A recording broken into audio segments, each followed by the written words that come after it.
simplesmente chegar perto dele, beijar a mão e, né, enfim, beijar a mão como uma forma de reverência. O beija-mão é como se ele estivesse falando: olha, eu estou aqui submisso a você, eu estou me colocando aqui de joelho para você, você, o príncipe, você é senhor da minha vontade, você é senhor da vontade do país. Então, é um ato de submissão que, por exemplo, na Europa existia esse ritual do beija-mão, mas era uma coisa já antiga, esquecida. Aqui no Brasil durou muito tempo. Então, você vai lá, se ajoelha para o imperador e beija a mão dele. É um ato de submissão.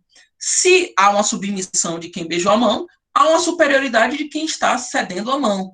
Então, a gente sempre carregou essa estrutura hierárquica que algumas pessoas têm, né, uma qualificação maior em tese do que os demais.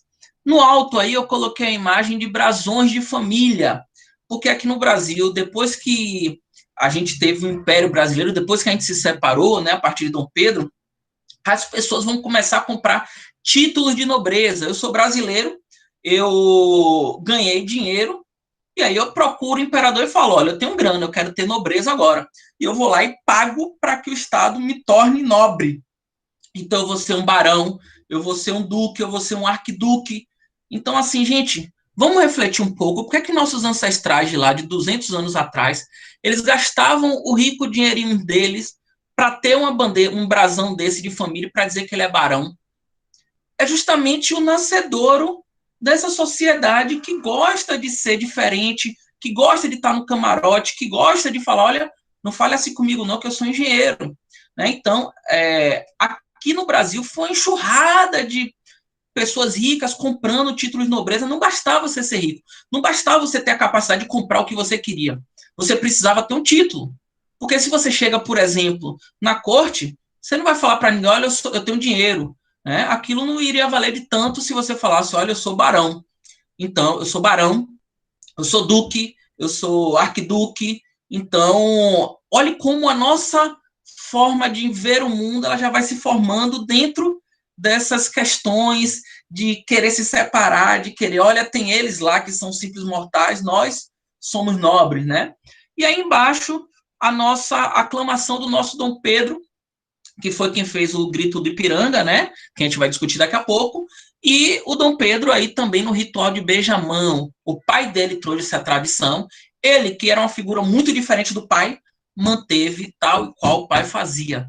Então, o nosso país já nasce com esse ranço, assim, dessa hierarquização, do: olha, vem cá, beija a minha mão, eu sou superior, se ajoelha sobre mim, tá bom? Então, eu trouxe essas situações aí justamente para a gente traçar o que é história. A história é presente o tempo todo. A gente não faz história para ficar adorando o passado, não. A gente faz história para conhecer o nosso presente. E, por fim, só para ilustrar, eu trouxe essa situação, né? Eu trouxe essas duas imagens. Uma imagem, ela é do tempo ainda da colônia, né, que mostra um grupo de escravos acorrentados pelo pescoço, e essa imagem ao lado é a imagem de 1983, tem pouco mais de 30 anos, e essa imagem mostra, assim como na outra, negros já não eram escravos, mas olha como a permanência é muito firme.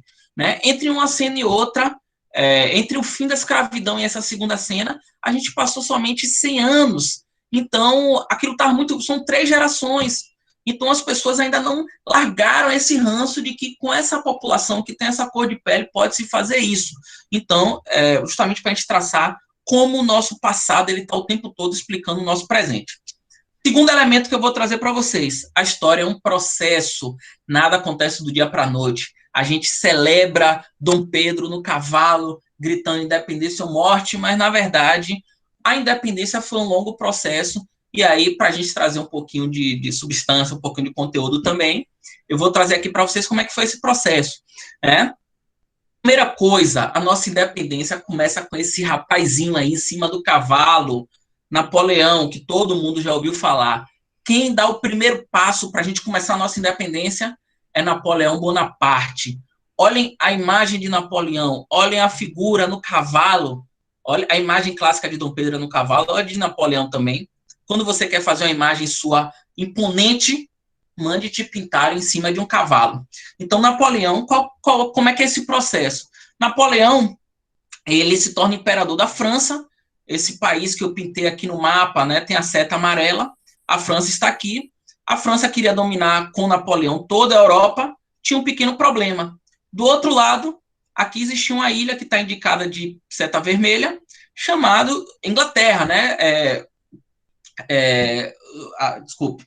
A Inglaterra, ela era grande inimiga de o Reino Unido, tá tentando lembrar esse nome, o Reino Unido. O Reino Unido, ele era o principal impedimento de Napoleão conquistar a Inglaterra. Para Napoleão conquistá-los, precisaria atravessar por mar, invadir a Inglaterra por mar. Mas a Inglaterra tinha a principal potência naval da época.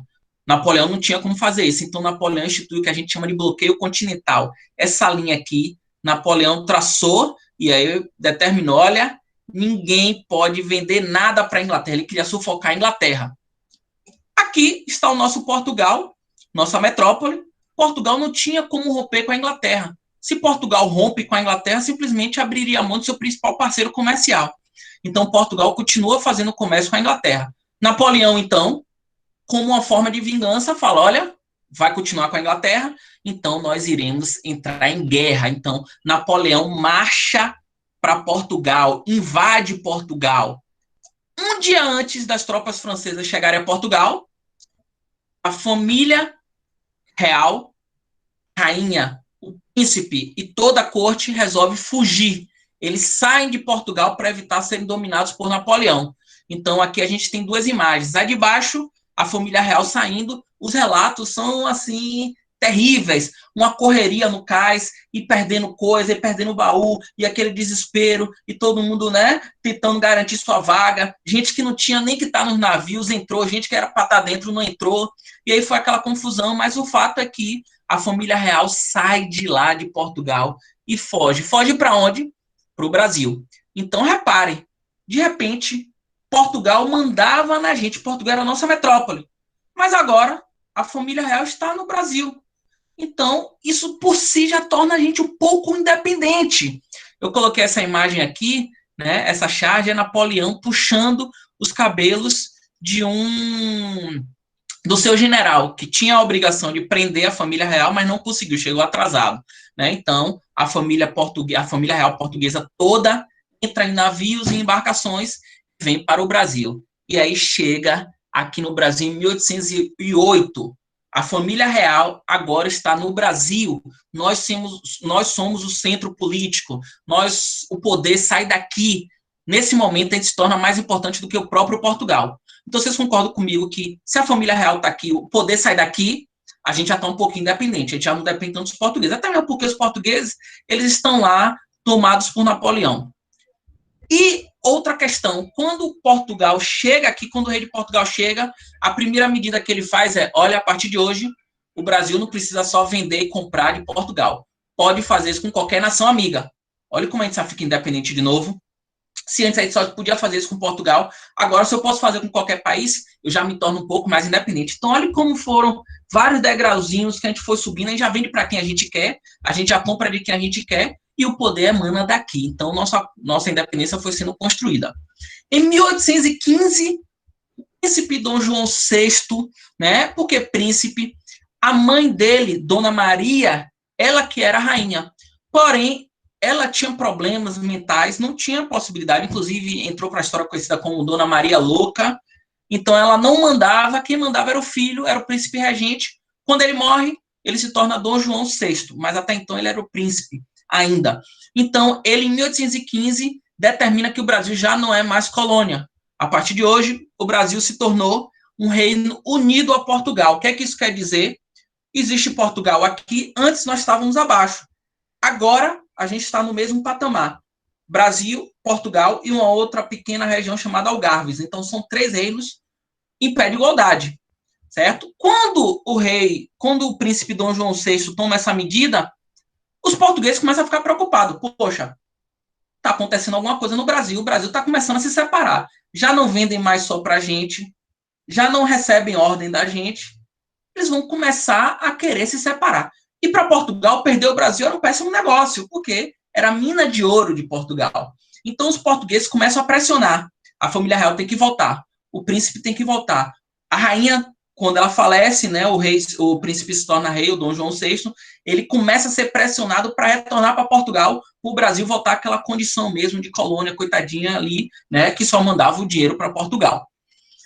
O rei, ele resiste um pouco para voltar, mas acaba decidindo, não, eu vou retornar porque é capaz de eu perder o poder lá em Portugal. Então, Dom João VI volta para Portugal, mas deixa o seu filho, Dom Pedro. E aí ele avisa para Dom Pedro, olha, estou voltando para Portugal, você fica. Caso você perceba que os brasileiros queiram se separar, tome a frente e você comanda. Se for para perder, que pelo menos a gente perca para você, não para qualquer aventureiro. Né? Então, inclusive tem a frase, né, que é famosa, entrou para a história, falando justamente sobre isso. Os portugueses queriam que Dom Pedro também retornasse, porque eles sabiam que se o filho continuasse lá, o poder continuaria de alguma forma aqui também. Então, pressionam. Em janeiro de 1822, tem o dia do fico, que nada mais foi do que Dom Pedro falando, olha, não volto, não adianta insistir, eu não volto, eu vou ficar no Brasil. Então, a gente já se separou, como a gente vai separando. Em 1822, finalmente, quando Dom Pedro estava às margens do rio Ipiranga, a gente vai falar já já sobre essa cena, sobre essa composição, Portugal dá um ultimato, você tem que retornar imediatamente, ele não retorna, e aí manda uma correspondência informando que a partir daquele momento o Brasil estava separado de Portugal. Olha que bacana essa imagem pouca gente conhece, essa imagem do Dom Pedro aqui levantando o chapéu. Essa foi uma imagem que foi produzida antes daquele quadro clássico que a gente vai ver, né, dele com os dragões da independência banhando uma espada, e olha como ela foi retratada com a população aclamando ele, com a população em volta meio que celebrando, né, a independência do Brasil. Gente, não tinha quase ninguém quando isso aconteceu. Mas só que quem pinta o quadro precisa fazer com que quem veja ache que aquela situação foi autorizada pelo povo. Então vamos colocar povo aí, certo? Então aí a gente já vai começar a discutir um pouco a questão da mitologia. Olha a imagem do lado. Essa imagem do lado, ela ocorreu na América Espanhola, quando eles promoveram a independência de uma região da América Espanhola. Olha como a cena é muito parecida. E se a gente for pegar no mundo todo, onde houve processo de independência, tem uma pintura parecida com isso aí. Então a gente já começa a perceber que, na verdade, a informação e as imagens, quando chegam para a gente, elas têm um propósito. Então, Dom Pedro aí levantando o chapéu, ele não está com a espada nessa, né? Mas ele está com o chapéu, levantando o chapéu, é como se estivesse falando para o povo, olha, eu estou tornando vocês independentes, e o povo agradecendo. Então, aí já começa essa questão da imagem compondo a nossa história. Então, em 22, finalmente, quando Pedro recebe o ultimato, você tem que voltar agora, ele resolve romper. Não, não volto, e, a partir de hoje, o Brasil está livre de Portugal. Então, 7 de setembro de 1822. Agora vamos começar a discutir um pouquinho esses mitos, finalmente, né? O que é que tem de mito, o que é que tem de verdade? Certamente vocês ouviram muito nesses últimos dias, né? Muitas redes de TV, ouvi na rádio também, na própria internet, muita gente falando sobre esses mitos. Tem algumas questões que são clássicas, né? Como, por exemplo, a diarreia do Dom Pedro e tudo mais. A gente vai tentar focar em aspectos um pouco diferentes, né? Vamos lá, a primeira delas. Eu separei aqui essa pintura é de um pintor chamado Pedro Américo, a pintura da Independência, é um painel imenso, né? Ele é bem grande, surpreendente quando se vê pessoalmente, né? Ele é imenso, e ele foi pintado, ele foi entregue no ano de 1885, 60 anos antes, 60 anos depois da cena ter acontecido efetivamente, da independência.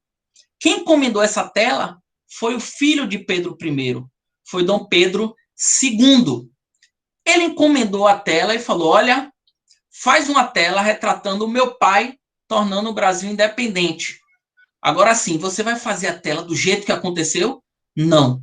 Você precisa tornar essa tela pomposa. O povo tem que olhar para essa tela e falar, meu Deus, meu país tem um herói, meu país tem um cara que foi lá e se sacrificou e desembanhou a espada e tinha uma série de soldados com ele, os dragões, levantaram também e gritaram. Olha como essa cena apoteótica ela é muito mais convincente.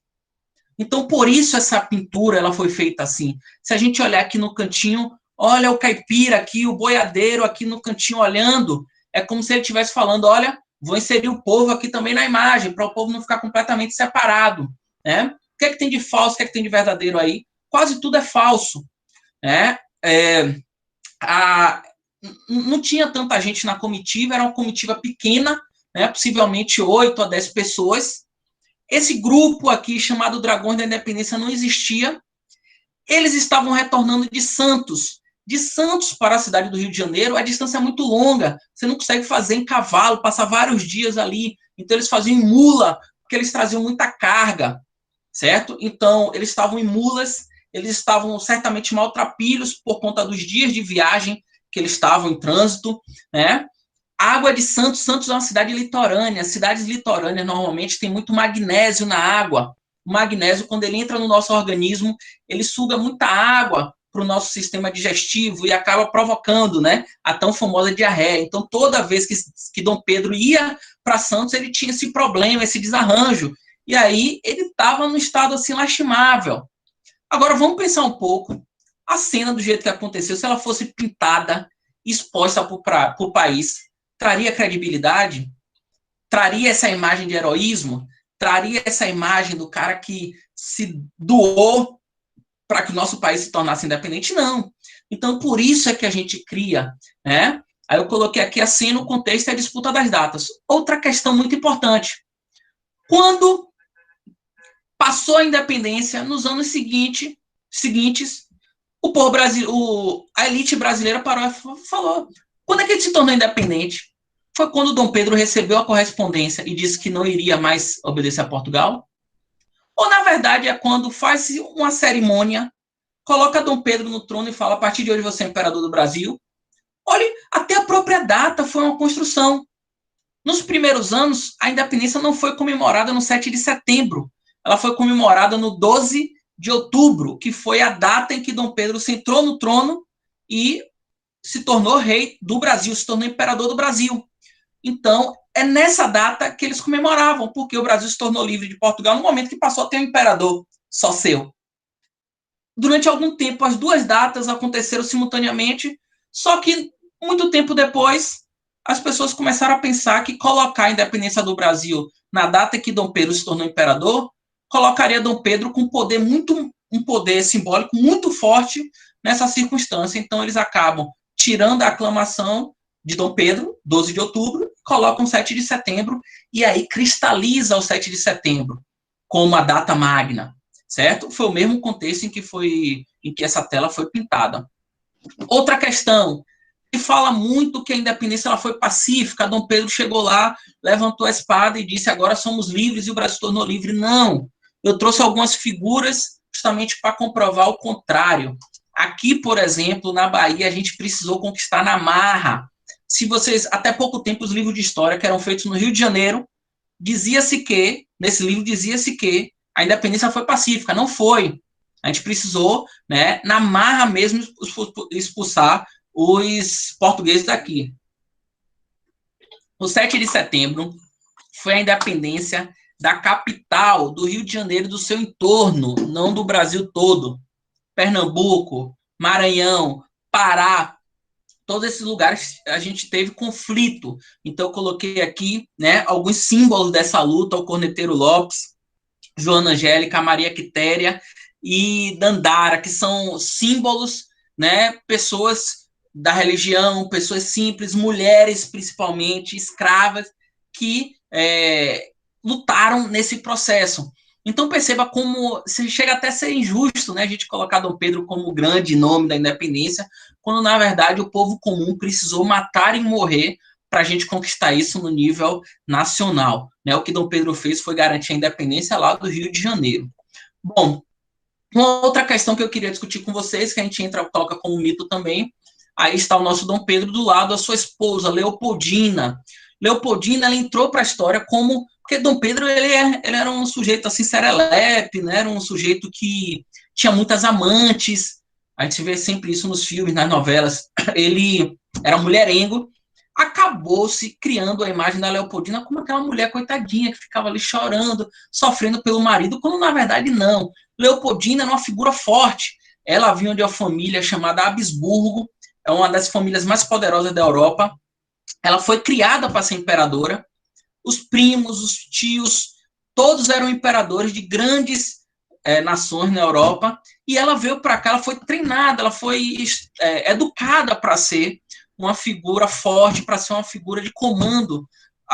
Onde ela fosse, ela acabou vindo, casando aqui com o Pedro e vindo para cá, para o Brasil. Então ela sempre teve um papel muito forte, e esse papel foi escanteado durante muito tempo. Hoje em dia a gente já começa a ver alguns estudos, os livros já começam a falar um pouco do papel dela. Inclusive, quando a correspondência chega de Portugal, dando o ultimato para Dom Pedro retornar, quem abre é Leopoldina. E ela quem fala, olha, a situação está insustentável, vamos romper. E aí manda o emissário para falar com Dom Pedro. Mas boa parte da iniciativa de romper naquele momento foi dessa figura aí, Leopoldina, né, uma figura que, obviamente, sofreu muito na mão do marido, mas era uma figura ativa, uma senhora de seu destino, apesar de ter sido uma mulher que viveu há 200 anos atrás. Então, a gente precisa destacar esse papel de Leopoldina. Para a gente começar a finalizar aqui, está chegando na nossa hora, eu vou falar um pouco para vocês sobre a necessidade dos mitos. Nós, seres humanos, não é uma coisa do Brasil, não é uma coisa de hoje. A humanidade sempre precisou de mito, né? Vamos pensar, gente, olha o tamanho do Brasil. O Brasil é um país gigantesco. A gente precisava convencer as pessoas de que todo esse território imenso era um país só. Como é que você convence conversando? Não. Cria-se mitos para a gente conseguir criar a ideia de que esse pedaço de terra gigantesca é um país só. Né? Então, eu coloquei aqui para vocês, olha só, imagina, vamos lá. Vamos fazer esse exercício de reflexão. Eu coloquei a coesão de um povo. Lá no norte, é claro que a gente está trabalhando com estigma, com um conceito assim geral, mas assim, no norte a gente tem grupos indígenas, lá no sul a gente tem essa população que é ligada ao pastoreio, né, no frio e que, enfim, toma lá seu chimarrão, usa botas, bombachas, essas mantas. Aqui na Bahia a gente tem uma cultura muito mais ligada à praia e à ancestralidade africana. Imagine o que é você fundar um país e convencer todo esse grupo de pessoas de que eles são um povo só, de que eles vão obedecer a uma única pessoa e que a lei para todos eles será igual. Então você precisa criar símbolos. Você precisa criar uma bandeira e falar, gente, essa bandeira é sua, a Índia, é seu, do gaúcho, é sua, da baiana. Então esses símbolos, eles servem como elemento de aglutinação, de juntar. Se eu vejo um baiano, se eu vejo um gaúcho no exterior, eu penso, olha, ele é como eu, ele é brasileiro. Mas até a independência, até muito depois da independência, isso não existia. Eu me sentia baiano, o gaúcho se sentia gaúcho. Não existia nada que me ligava ao gaúcho. Mas aí, quando o Brasil se torna um país independente, aí eles começam a pensar, não, a gente precisa criar os símbolos para que todo mundo se sinta parte de um só, para que isso não se separe. Então, os mitos servem a isso. Então, criar Dom Pedro, um cavalo, dragões da independência, o hino, a bandeira, tudo isso serve a quê? A gente convencer esse país de que é todo mundo uma coisa só. Bom, para trazer um paralelo, né? Eu trouxe aí para vocês a imagem de um rei francês chamado Luís XIV, né? Para discutir com vocês justamente a questão do mito. Olha como esse cara é um cara imponente, ele tem jeito de realeza, ele tem jeito de rei. Olha essa figura, né? As roupas, né? Esvoaçantes, esse jeitão, a peruca. Você olha, você fala, esse cara é um rei. Essa imagem foi pintada para as pessoas olharem e falarem, não, meu país tem um rei, minha nação tem um rei. Agora, se a gente para e pensa assim, essa figura por si, se tirar tudo isso, será que ele tem essa imponência? Então, eu trouxe aqui uma charge para vocês, uma charge famosa justamente para vocês imaginarem, né? Olha essa figura aí no meio, é o mesmo Luís XIV. A roupa, ele sem a roupa e agora ele com a roupa. Olha essa figura no meio, um carequinha, barrigudo, né? Se eu faço uma imagem do imperador, do rei, com essa cara, com esse jeito, com essa roupa, e espalho pelo país, esse é o nosso rei, você acha que serviria, né, de símbolo? As pessoas olhariam, meu Deus, é o rei. Eu vou lá para beijar a mão dele, né? As pessoas achavam que o toque do rei curava, então assim, vou lá para o rei tocar em mim para eu poder me curar. Não acha. A gente precisa de símbolo, de mito. E aí, quando ele bota essa roupa dele, aí ele vira o símbolo, aí ele vira o mito. E agora ele tem poder, ele está revestido de poder. Então, por isso que a gente trabalha esse mito todo, por isso que as elites trabalharam o tempo todo o mito em cima da independência, para a gente ter essa imagem, justamente como está acontecendo aí com o Luís XIV, tá certo? Então, acho que essa imagem aí, ela é bem ilustrativa. No nosso caso, quais são as imagens? Eu separei alguns heróis, alguns mitos aqui, por exemplo, o Tiradentes, olha o Tiradentes aqui em cima, né? Ele esquartejado. Tiradentes, a gente não tem a menor ideia de como era a cara de Tiradentes, como é que era a feição de Tiradentes. Mas aí, em 1889, quando a gente se tornou a república, os republicanos pararam assim e falaram: quem vão ser os heróis do nosso país? Eles começaram a buscar. Aí alguém falou: tem um tal de Tiradentes que poderia ser bacana, pega Tiradentes. Como é que era a cara dele? Não sei. Pinta igual a Jesus. Olha a cara de Tiradentes, como ele parece Jesus. É justamente para a gente trazer um herói com familiaridade. As pessoas olharem para Tiradentes e verem o herói. E mais ainda, o herói com a cara daquela, né, daquela figura que é tão amada, que é tão respeitada na nossa sociedade. Então, olha o herói sendo criado, o mito sendo criado, Tiradentes, né? Eu coloquei aqui outra, a imagem de Getúlio Vargas. Olha Getúlio Vargas, ele botava estátuas dele justamente para reforçar essa ideia do mito, né? Eu coloquei aqui do lado o Marechal Deodoro da Fonseca. Olha o cavalo de novo, como as pessoas, para mostrar poder, se colocavam em cima de um cavalo, acenando para o povo. Então, assim, a nossa história ela é feita em cima dessas simbologias que são criadas. Cabe a nós, historiadores, justamente fazer esse papel de desconstruir um pouco, justamente para a gente trazer para, né, quem não estuda história, quem não trabalha com isso, de que forma isso é feito, e tentar desconstruir um pouco, justamente para a gente conhecer o nosso passado de uma forma um pouco mais fidedigna, certo? Então, bom, encerro minha apresentação aqui. Eu espero que vocês tenham gostado, né? Se vocês quiserem fazer pergunta, qualquer coisa assim, né? Eu estou aberto para vocês fazerem colocação, né?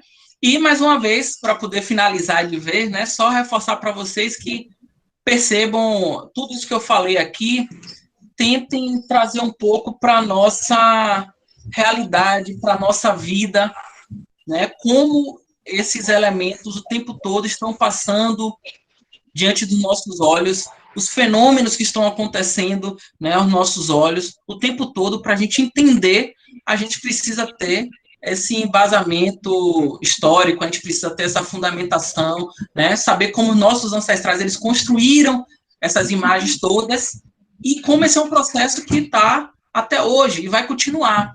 Cabe a gente ter um pouquinho de criticidade para poder enxergá-los da melhor forma possível. Ok? Então, encerro aqui. Passo a palavra para a Marcinha. muito obrigada, Rui. É sempre bom, a gente precisava começar essa fala sua de manhã, ter parado para almoçar e voltar das 14 às 18 ainda estar com você. Porque dá vontade de querer saber mais, né? Uhum. Você falou que as informações e as imagens, quando chega para o povo, é sempre conveniente ao poder. Eu te dou um minutinho para você desdobrar isso. Na verdade, depende muito de quem está propondo essa imagem e do que se quer exatamente com essa imagem, né? Se eu vou, por exemplo, no caso daquela imagem clássica da independência de Dom Pedro no cavalo, imagina só que aquela imagem foi encomendada pelo filho dele, né? 60 anos após, pouco mais de 60 anos após aquele processo ter acontecido. A encomenda da imagem ela não é à toa. Ele não encomenda a imagem simplesmente para registrar, né, a partir de uma figura ali o que aconteceu, não. Aquilo ali é para ser visto, para ser mostrado. E para que as pessoas se convençam de que aquele ato foi um ato heróico, de que aquele ato foi um ato retumbante, que foi um ato apoteótico, a gente precisa colocar elementos naquela imagem para que as pessoas se convençam disso, né? Quando a gente olha, é incrível que aquela imagem dá uma sensação de movimento. Inclusive, a estrada por onde que eles estão ocupando, ela tem um formato de contorno e aquela composição de imagem dá uma sensação de movimento. Parece que eles acabaram de vir cavalgando assim, pararam, justamente para reforçar esse caráter assim de briga, de luta, né? Então, o tempo todo as imagens trabalham com isso. Se vocês quiserem fazer esse exercício no nosso cotidiano, quando vocês forem ver uma notícia, né? Pode ser na televisão, pode ser no jornal impresso, pode ser no site. Reparem, toda notícia que vocês olharem, que vocês lerem, se tiver a foto de uma pessoa, olhe como é que está a foto da pessoa. Tem algumas notícias que a foto da pessoa vem uma foto assim, digamos, alguém cometeu um crime. Aí você coloca a foto desse suposto criminoso junto com a matéria, uma foto dele fazendo uma cara de nervoso. Né? Aquela foto ela não foi escolhida à toa. Quem escreveu aquela notícia queria passar a sensação de que aquela pessoa é uma pessoa possivelmente perigosa, que a cara está de nervoso. Às vezes, se você quer passar uma sensação de que aquela pessoa talvez não demonstre nenhum risco, você coloca a pessoa de cabeça baixa, a pessoa um pouco mais numa posição de passividade, né? Então, a imagem o tempo todo, ela, inclusive a imagem muitas vezes fala muito mais do que 1000 palavras, né? Então, lá no passado, as imagens foram utilizadas em demasia para poder criar imagens, para poder criar projetos, né? E hoje em dia, isso ainda é muito forte, tá bom? Beleza. Beleza, verdade. Era isso que eu queria ouvir. Enquanto a gente está vendo imagens aí hoje construídas, né? Antes de passar para a Eli, eu queria agradecer a minha vice-diretora Márcia Grazi, minha diretora Silvana, minha diretora Udiné. Estou cheia de dirigentes, eles estão todas aí, quietinhas, né? Mas estão aí. Obrigada por ter comparecido. Também tem algumas outras pessoas do Navarro, parece que tem alunos também. Então, agradeço a presença dos nossos trabalhadores, dos colaboradores do GAEC, mais todas as pessoas do Navarro que também se fizeram presentes. Eli, é com você e Rui agora. Eu quero agradecer, Rui, pela sua por nos facilitar ver a independência do Brasil, né, com esses olhos. Acredito que é só o começo, temos muito o que refletir ainda sobre toda a nossa história, mas, assim, a sua, não vou dizer palestra, né? A sua aula, porque foi uma verdadeira aula, nos coloca agora num caminho, um olhar bem diferenciado, com certeza. Acredito que todas as pessoas que estavam aqui e assistiu essa aula não vai mais conseguir, no próximo 7 de setembro, ver como via, né? Ou esquecer do que você nos convidou a refletir e pensar de uma outra forma. Então, eu quero agradecer a sua presença. Eu vou passar a palavra para encerramento dos trabalhos para a nossa presidente Rita, enquanto eu daqui a pouco vou colocar a música da família, que é como nós nos despedimos, e vou ler o nome das pessoas que estavam aqui, ok? Boa noite a todos e todas. Rui, mais uma vez, obrigada. Muito bom ouvir você falar. Rui, eu ainda vou querer ouvir você falar sobre a nossa história atual. Vai ser muito bom. Atual da noite de éter. Não é? E não dá só 45 minutos, eu sei. Não é? Mas a gente chega lá. Obrigada a todos. Não é? Dinéia, bom te ver também. Obrigada pelos meninos aqui que eu estou vendo, né? E não esqueçam, antes de a gente passar para a finalização, de terça-feira, né, no nosso curso, da gente falar um pouquinho sobre ectoplasmia, tá bom? E vamos agradecer. Vamos agradecer a esse Deus maravilhoso, né, pela oportunidade de estarmos aqui reunidos, agradecer a equipe espiritual, mais uma vez, agradecer a equipe da irmã Renilda, não é, que hoje, com a sua caravana, está fazendo a visita onde nós determinarmos através dos nossos pensamentos. Não é? Não esqueçamos de fazer os nossos trabalhos, trabalhadores, né, do nosso grupo, Hoje, quarta-feira, a gente lembra que é dedicada à família. Ele vai colocar a oração da família, mas não esqueça do reforço em trabalhadores que vamos da equipe da irmã Renilda e da irmã Aurinita, para que o trabalho seja desenvolvido. Para tanto, nós vamos fazer a oração que Jesus nos ensinou e darmos a continuidade, como ele disse, com a oração da família. Pai nosso que estás nos céus, santificado seja o vosso nome. Venha a nós o vosso reino, seja feita a vossa vontade, assim na terra como no céu. O nosso de cada dia nos dai hoje, perdoai as nossas ofensas, assim como nós perdoamos aquele que nos ofende, e não nos deixeis cair em tentações, mas livrai-nos, Senhor, de todos os males. Pois teu é o poder, o reino e a glória, hoje e sempre. E agora, Eli, vamos para a oração da família. E mais uma vez, boa noite a todos. Que assim seja.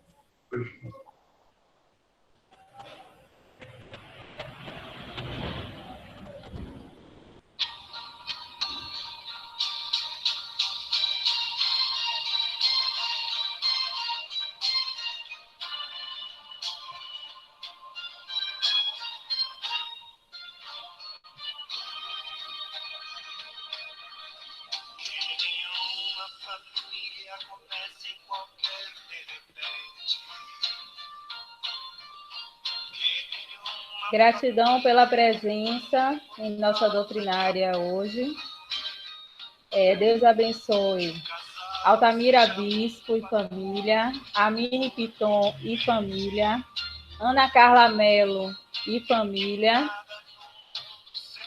Ana Rebeca Barreto e família, Ana Soares e família, Angélica Conde e família, Cíntia Rosa e família, Denise Beatriz e família, Eduardo Moreira e família, Floriano e família, Gilmar Alves e família, Jacira Santana e família, Jaqueline Bispo e família, Jorginho Figueiredo e família, Ledermide e família, Lino Júnior e família, Ícaro, Rita de Cássia e família, Márcia Grace e família, Maria Célia Paixão e família, Maria da Luz e família, Maria Lúcia e família, Maria Márcia e família, Maurício Pinho e família, Nilzete Alves de Castro e família,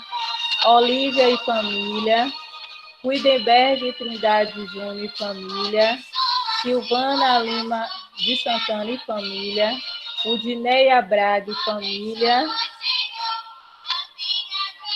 que assim seja.